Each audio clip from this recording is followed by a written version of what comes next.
and welcome to this Astranti industry analysis of Prybloxx. In this video we're going to go through the broader industry that Prybloxx as a business operates within and give you some key examples that you can maybe use in your exam, as well as going through, of course, general industry trends and the likely direction that the industry is going in. Now, before we actually get into the analysis itself, it's all well and good having the content, but how do you go about actually using it? Well, the reason we prepare this industry analysis is because in the examiner's report, they say that having an awareness of the industry will help you think of wider issues that may impact the decisions you make while you comment on them in the exam. So you can see the examiners are explicitly looking for evidence of wider industry knowledge. They expect you to have not just an excellent knowledge of the pre-scene, but also demonstrate your understanding of the industry in your exam. And so that's why we prepared this industry guide. It's designed to help you meet those expectations and, crucially, here's the important bit, maximize your marks. And this will link directly into your role. So in the pre-scene, you'll see this paragraph where it outlines what it is you have to do in the exam, what role you will have to play as when you're sitting down looking at your paper. And it says here that you'll be a financial manager at Prybloxx's head office.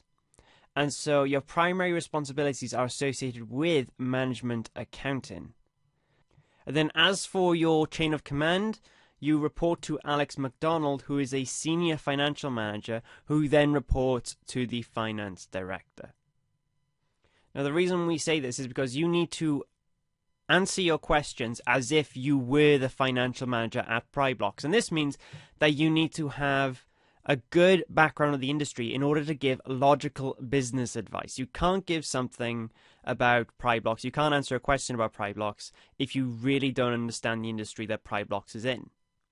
So for example, while sitting your exam, you might be able to use real-world examples, real-world issues as a way of framing your answers that give it some sort of grounded reality and actually make sense for Prybloxx as a business. And by answering it in this way, you're more likely to produce a well-rounded answer, which is going to be key to passing the exam, essentially. Now, we're not just saying this for the sake of saying it. There are some actual student testimonies that back up this point. Students say that they find the exams actually extremely practical. This means we're not dealing with theory. You're not applying the theory that you've picked up in your CIMA studies quite as explicitly as you might think. Instead, you're applying that theory to more real-world circumstances, and so you need to be able to apply those sorts of ideas, this sort of industry knowledge, in a much more practical manner. So as a result, some students wish they'd spent more time focusing on the case study and the industry and less time revising that very theory. But there is one little caveat to this, of course. The industry is large. Any industry is massive. And there's just simply too much information to actually collect and try to synthesize in 45 minutes for your exam. So the point is that you've also got to make sure you have the right information. And so that's what we've tried to outline here. We've tried to get as much information as possible, but make sure the information we've included is the right information for Prybloxx, and it's not just everything we've managed to gather without any thought put into its actual layout. So where do we get our information from? Well, we acquire it from open source resources. So we take it from websites, journals and magazines. And as I just said, we do the difficult job of collecting all the information for you and arranging it in a way that is going to be most practical for your learning. So any good industry analysis requires an introduction to the toy industry. And that's what we're going to do. And we're going to start with the actual history of the industry itself, just to give you some context of what we're dealing with here. So to start with, you could say the history of toys itself is quite ancient. We're talking at least as far back as 4000 BC when we found toys in a children's grave. And since that point in time, of course, toys have developed immensely. We've now got dolls, puzzles, and toy blocks, and various other new things that are only being developed now due to the advances in technology. But we could say that the toy industry really took off when it actually took off as something that a business could benefit from immensely. It was in the 1800s as a result of the Industrial Revolution. Because of the increase in manufacturing capacity, businesses could manufacture toys in larger quantities. And it was in this era where we got some businesses like Parker Brothers and Company Inc. And they are the ones that were responsible for creating Monopoly, that famous game that is still around even to this day. And then there's also the creation of Prybloxx gift box. So these were a box of wooden blocks that children would use to play with while their parents were at work. It'd give them the opportunity to teach themselves, learn about various concepts through interaction with the wooden blocks. And this is quite important because, as you may have already noticed from the preceding company, we're dealing with a company that deals with, Prybloxx specifically, produces a toy that involves constructing something out of blocks, or rather clippable bricks. So because of this rise in popularity of using toy blocks, we had a few philosophers actually looking into the use of these toy blocks as a form of learning and play. Now, John Locke, he came well before the 19th century, but he was one of the first to spot it. But then after the 1800s, we saw more researchers beginning to investigate this idea of blocks being useful for teaching children how to, say, write their name, understand weight, gravity, construction, color, and sound. So you can see the versatility of these wooden blocks as something that is good for educating children. And these are going to be things that are going to be cropping up over and over again as we go over this industry analysis. So past the 1800s, we of course have the 20th century, and this is when we start seeing a shift in mentality. You see, back in the 19th century, children were perceived as just being little adults, but after the 20th century, children were treated more as children. There was more emphasis on allowing them to play, to spend their childhood learning rather than working. So this resulted in more children staying at home, going to school, and of course this meant that children needed to be educated. And so toy blocks were a good way of teaching children English, mathematics, and science. Now, as for toys we might recognize today that belong to what we might call this construction toy business, this construction toy market, is Meccano. Now, Meccano are popular for producing the Hornby trains, which you may or may not know of, but basically they are mechanical trains that are put together through metal parts that were incredibly popular during the 20th and even the 19th century due to the complexity and the fact that they had moving parts and, of course, the detail that was put into the design. They were far less accessible to children, but they were nonetheless popular due to the quality of the materials and detail of the build. So they're even still popular today with adult collectors as well. So in the early 20th century, we have this trend of producing toys which are good for children, that educational. In the late 20th century, though, we see a mixture. We see a sort of a shift. So what we see in the late 20th century is more what we see of today, where toys are branded based on popular TV shows and movies, where they're there for entertainment more than education. We know that after the 1950s, Mattel introduced Barbie dolls, and they introduced motorized toy cars called Scalextric. And even George Lucas himself, he capitalized on the popularity of Star Wars and produced probably one of the most successfully movie-licensed toy lines of all time. So, of course, the Star Wars toy line, if you're familiar with the collectability of various figurines, and, of course, the popularity it still has today. Even businesses like Lego have properties that are related to Star Wars. They have Star Wars Lego kits, Star Wars Lego video games, and the idea of movie licensed toys is going to play a significant part in our industry as we go through. Now, as for Lego, they can be credited with designing the famous stud and tube design plastic brick in the 1950s. And this is what allowed children to suddenly go away from wooden blocks. So blocks which they could stack on top of each other, but they were temporary. You could knock them over, they would be easily destroyed, and you'd have to rebuild them. Lego allowed children to build objects that didn't fall apart. They had permanence to them. Now, prior to the 1980s, Lego actually had a patent on this design. But this patent expired in the 1980s, and at this time, Lego did originally own 80% of the construction toy market. So in your pre-scene, you may see reference to a leading brand, which we'll get onto in a second. And you can see how the leading brand, due to their age, has a significant level of power, significant level of brand reputation that Prybloxx has to compete with. And this is in one way analogous to Lego's own power in the real world. Moving on from the, of course, the traditional toy market, we then have the introduction of a new player. the non-traditional toy market, which you might associate with the rise of video games and the rise of electrical toys rather than physical traditional toys like Lego or building bricks. So as we know now, back in the late 20th century, but nowadays the video game industry is $1 billion industry in and of itself, and is practically an industry in and of itself and not just a member of the toy industry. But it serves as competition for children's time and attention, and this is why it still remains relevant, because at the end of the day, video games take up a children's time, and you want the children's time to be spent playing with your toys, not someone else's. And because of video game software, because of the nature of the software being interactive for people, it has provided a new avenue for learning through interaction with software. So prior to video games, interaction with software was limited, but after video games, now the idea that you interact with software to learn. So of course we have all these popular online learning sites now, the gamification of learning, that sort of stuff. We see education moving more and more to the virtual realm as opposed to using traditional means, like, of course, as was the case in the early 20th and 19th century, where we used traditional toys like building blocks to educate children instead. So that leads us then into the modern day, the 21st century.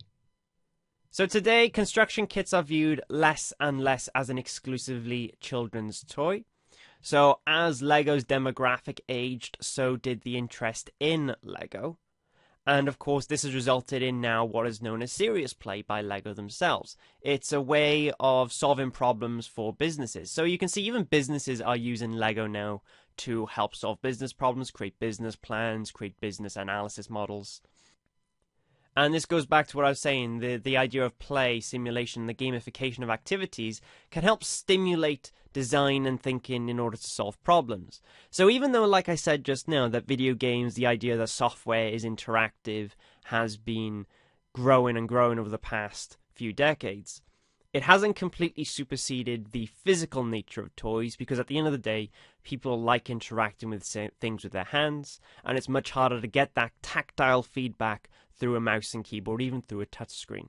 So even today, Lego still has a lot of control over this kind of market, this construction toy market. And we can see they've expanded from children now into the adult world, into providing Lego for even businesses. And this has been very helpful for some businesses that look to prototype, because it allows them to quickly put together a rough prototype out of Lego bricks. They get an idea of its appearance, maybe its size in terms of scale.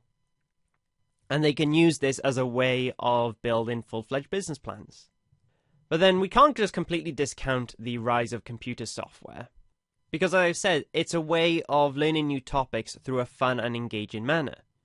Right now, you are learning accounting more than likely through an online resource, through online software, through something that we have provided for you, and this wouldn't have been possible prior to the internet, prior to access to things all across the world. And so we've seen a similar thing happen with toy manufacturers. Now, toy manufacturers aren't just sticking to their guns and trying to keep the traditional toy market alive. They have to evolve with the digital technology as well. And so what you see are toy manufacturers actually diversifying into completely new industries. So you've got diversification into movies, video games, theme parks. So as for the theme park one, we might say Legoland, for example, is one example of how Lego tried to diversify into theme parks. And then we'll see later how toy manufacturers have actually integrated themselves with software in very niche and unique ways. So we've gone over the general history of the industry, but as I said at the start, how to use this industry pack, we need to actually apply this knowledge to our pre-scene company. So to start with, Prybloxx was founded in 2004. So it's a relatively young business if you think about the age of the toy industry and the age of some of the more incumbent and established businesses.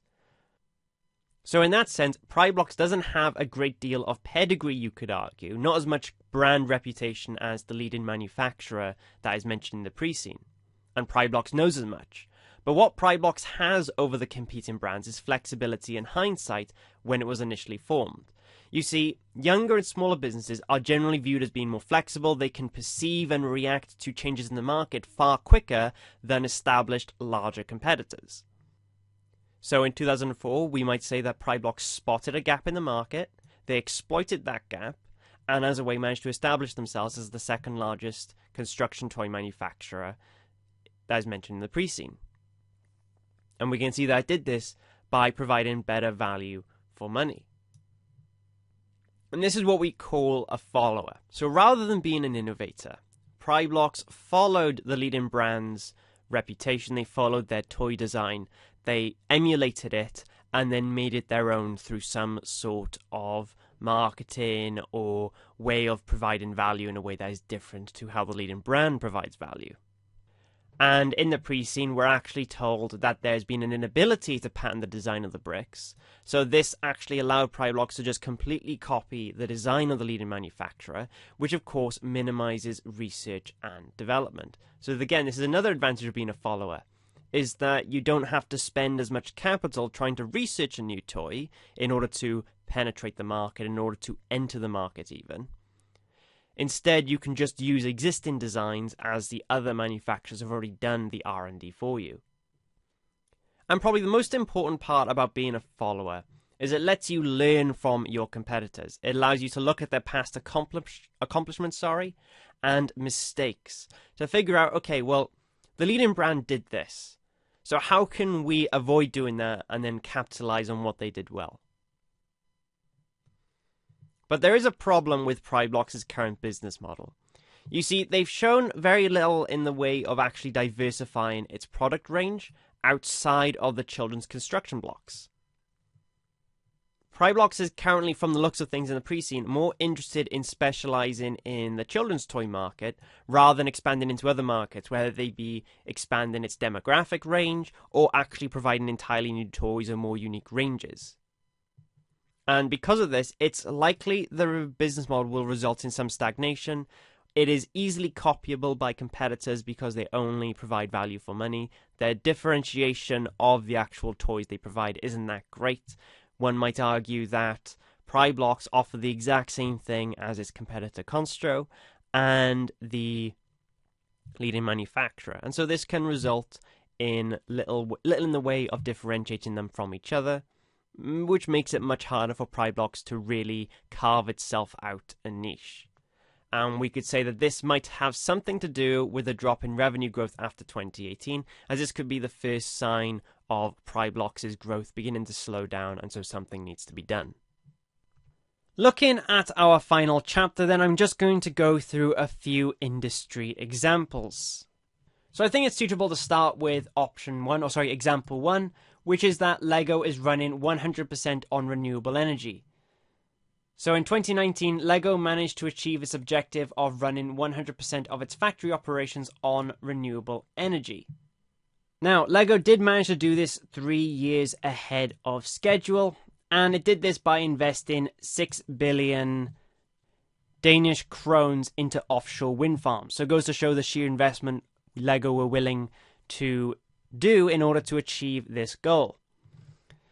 Now, why is this relevant to the pre-scene? Well, Lego's sustainability initiatives show the importance of corporate social responsibility and how it can positively affect the company's image. After this, of course, Lego got a lot of publicity for being one of the first toy manufacturers, if only toy manufacturer for that matter, that has managed to achieve this considerable feat. So in your exam, you might write a paragraph then talking about Prybloxx's use of injection molding, the fact that fossil fuels are used in the plastic, the fact that this is going to use a considerable amount of heat and energy, and that as environmental sustainability becomes a more important issue, maybe Prybloxx should invest in trying to run the factory, its only factory in Veranda for that matter, off of sustainable energy, as that could give it some longevity. Because at some point in the future, we will be moving away from fossil fuels more rapidly. And so it's probably more of a long-term investment that Prybloxx will capitalize on if they would try to go fully sustainable. Skipping on to example 12 then, as one of our 3 examples.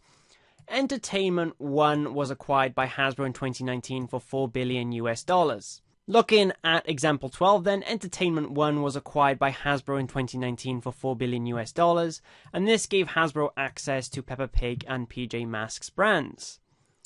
This has obviously expanded Hasbro's portfolio of toys and increased their capability for that matter, at producing film, TV, music, and even virtual reality, because these are things that Entertainment One was experienced in. So now Hasbro can leverage this skill, this resource that is Entertainment One, to diversify its brand, diversify its business.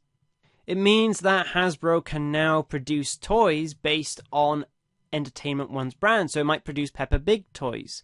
But the reverse is also true. It means that Hasbro could now maybe use Entertainment One's resources to produce TV shows based on Hasbro's most popular toys. So you can see why this is relevant to the pre-scene, because Prybloxx only sells brick toys. It has no known properties in other mediums, and diversification through acquisition is clearly something that is quite popularly done in the toy industry. This isn't the only example. Remember, we have Lego that bought that company that was used to appeal to adults. So in your exam, you may bring reference to the fact that because revenue has stagnated, this is a call to the company to now look into ways of stimulating growth. And one of the ways in which we may stimulate growth is by expanding our product range, by going into other mediums to increase our customer reach. But because we lack the expertise to expand into new mediums, we need to look at acquiring a business who could help synergize with Prybloxx and achieve these objectives, similar to like how Hasbro's acquisition of E1 or Entertainment One has helped Hasbro expand its brand portfolio.